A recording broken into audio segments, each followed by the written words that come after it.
La misión de la institución es lograr el cumplimiento de los derechos de niños, niñas y adolescentes en Costa Rica con proyección a la región de América Latina, ¿verdad?, donde compartimos tantos desafíos.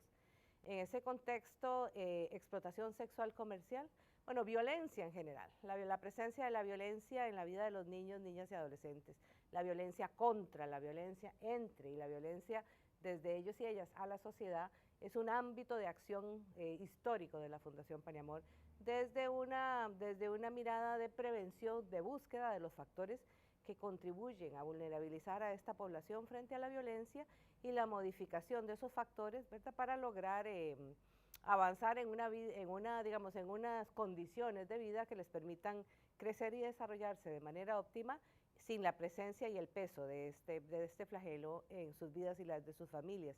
En este ámbito de explotación sexual comercial, ¿verdad?, es una dimensión de violencia, una expresión de violencia que la Fundación reconoce como necesaria de trabajar en el ámbito costarricense, desde que se lanza la convocatoria del Congreso Mundial en Estocolmo, ¿verdad?, donde la Fundación Paniamor es invitada a participar por América Latina en el equipo del relator de Naciones Unidas sobre el tema, el doctor Vitit Muntajon, para pensar en lo que sería la Declaración de Estocolmo, ¿verdad? Cuando vamos allá, por la experiencia que la Fundación tenía básicamente en violencia en la familia y abuso sexual, que era nuestra experiencia, bueno, nos encontramos con el fenómeno de la explotación sexual comercial, ¿verdad?, donde hay una doble victimización de las personas menores de edad como objetos sexuales y como objeto de comercio, ¿verdad?, que permite la aglutinación, bueno, de todas las fuerzas que pueden ser negativas en la vida de un niño o una niña, la vinculación de esto con el crimen organizado,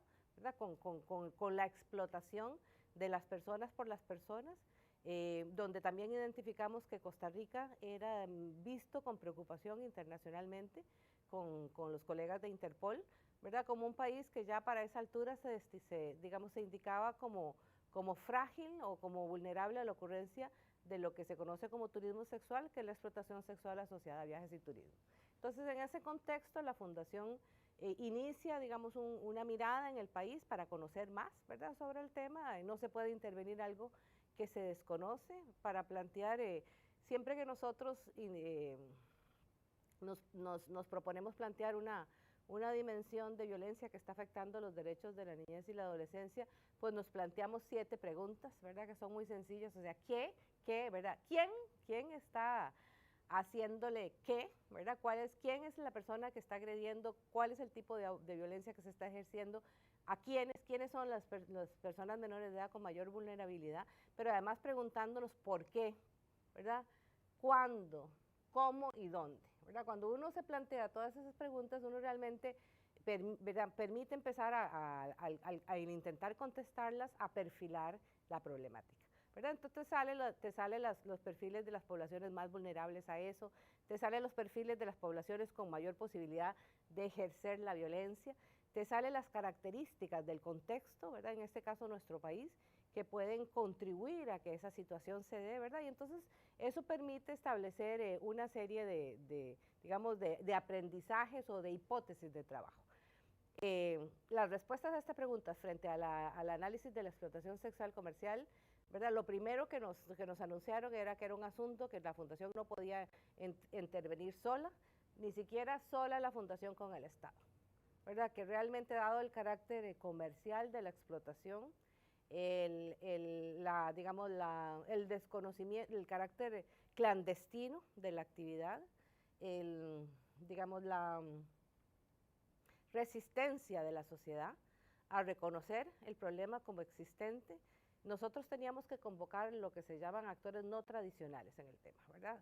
Trascender lo que somos los niñólogos, que estamos todo el tiempo preocupados por la situación de la niñez y la adolescencia, y jalar a este mismo, digamos, a esta misma misión actores económicos que pudieran realmente ayudarnos a resolver, actores relacionados con los clientes, que era el mundo turístico, ¿verdad? Y así encontramos que el Código de Conducta, que era una estrategia propuesta de la Organización Mundial de Turismo y de ECPAT International, ¿verdad? Y la Organización Mundial de Turismo trabajando desarrollo turístico, ECPAT International, una organización no gubernamental internacional trabajando explotación sexual, se habían puesto de conjunto para lanzar una propuesta de un trabajo articulado entre el mundo turístico y el mundo de la protección a la niñez frente a la explotación sexual en el marco de una estrategia común que proponían como un código de conducta que permitiera digamos, la incorporación de este sector en la protección y la denuncia. Entonces nosotros tomamos eso como realmente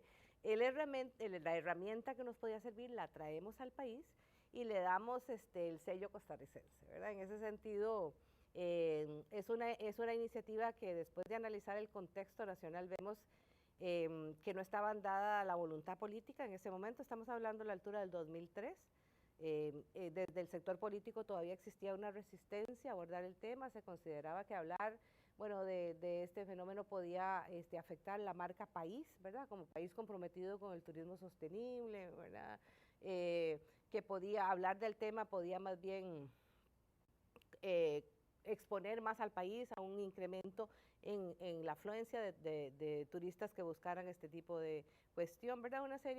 Entonces logramos hacer un trabajo con el sector privado de reflexión conjunta con la Cámara Nacional de Turismo, como la Cámara Costarricense de Hoteles, con la Cámara de Agencias de Turismo, con la Cámara de Rentacars, con la Asociación de Profesionales del Turismo, que es una asociación que aglutina personas que trabajan en la industria turística de todo nivel, que nos permitió, digamos, lentamente con el trabajo, mucho trabajo de investigación, de reflexión, de análisis y de diálogo transparente, llegar a ponernos de acuerdo en 4 premisas, ¿verdad? Las premisas son básicamente ningún país que quiera colocarse como país de destino responsable y sostenible puede tener explotación sexual comercial asociada a este negocio y no denunciarla y no intervenirla, ¿verdad? Entonces esa era una primera. El segundo asunto era que intervenir la explotación sexual comercial desde la industria turística ayudaba a contrarrestar la ocurrencia del crimen organizado, del lavado de dinero y de otra serie de problemas de seguridad ciudadana que afectaban de manera negativa el crecimiento y la operación de la industria turística, ¿verdad? Y creo que que voy a decir creo que es el primero, que desde, digamos, un principio ético, la explotación sexual comercial violenta los derechos de las personas menores de edad y produce un daño del cual es compartícipe toda persona que sabiendo que ocurre no hace algo para prevenirlo, ¿verdad?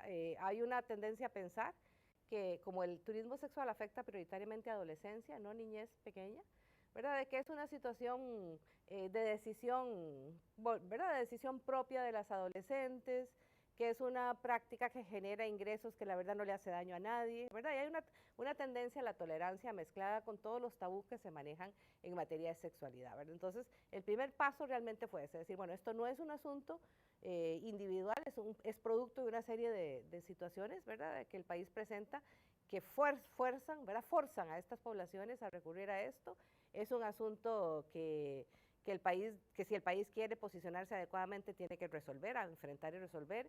Es un asunto que produce inseguridad ciudadana la cuarta, digamos, premisa es que era un asunto de conveniencia para el sector, ¿verdad? Que un sector que lograra posicionarse desde la responsabilidad social empresarial digamos, como activo en este sentido, iba a obtener un valor agregado frente, digamos, a su mercado internacional, ¿verdad? Realmente en el marco donde Europa era clara en señalar que, vamos a ver, que prefería orientar su turismo responsable y sostenible, que es la aspiración costarricense, a países que realmente pudieran rendir, account for, ¿verdad? Dar cuentas de que realmente eran sostenibles.